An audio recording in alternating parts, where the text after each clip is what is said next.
Masih di Liputan Metropolis, pemirsa, aksi pencurian kotak amal masjid kembali terjadi di Indralaya, Ogan Ilir. Kali ini 3 kotak amal di Masjid Al-Ihsan hilang dicuri maling yang diduga sudah tahu dengan kondisi masjid.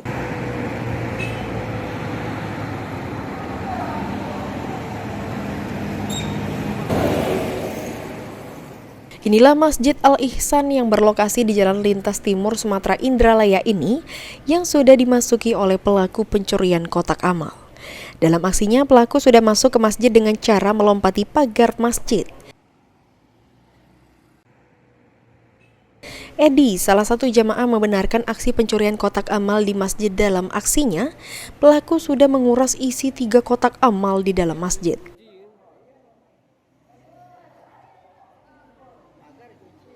Kejadian ini diketahui saat petugas marbot masjid masuk untuk mempersiapkan pelaksanaan sholat subuh. Dengan kondisi pintu tempat penyimpanan kotak amal dirusak oleh pelaku. Kejadian ini sudah dilaporkan ke pihak kepolisian yang masih dalam proses penyelidikan. Pak Edi, itu kejadian jam berapa? Sekitar jam 10 malam. Apa yang hilang, Pak? 2 buah tabung gas, sudah itu 3 kotak amal, 1 murotal yang untuk sebelum azan. 3 kotak amal itu berisi uang? Isinya kurang tahu, tapi tidak terlalu banyak. Tapi berisi, Pak? Berisi. Ini sudah dilaporkan?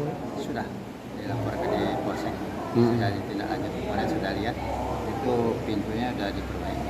Sudah diperbaiki. Selain itu apa lagi, Pak? Rasanya tidak ada. Dia lewat dari mana, Pak? Lewat dari pintu ini. Dari depan? Ya. Pintu ini kelihatannya ya memang kuncinya sudah rusak. Memang untuk jemaah itu kadang-kadang yang mau sholat sudah isya bisa kunci lewatnya dari sini. Kita tahu nggak siapa? Milik bersama, tidak perlu terlalu jauh dilacak. Kita lapor ke polsek bahwa ada yang kehilangan. bongkar kehilangan. Ahmad Romawi, Pol TV.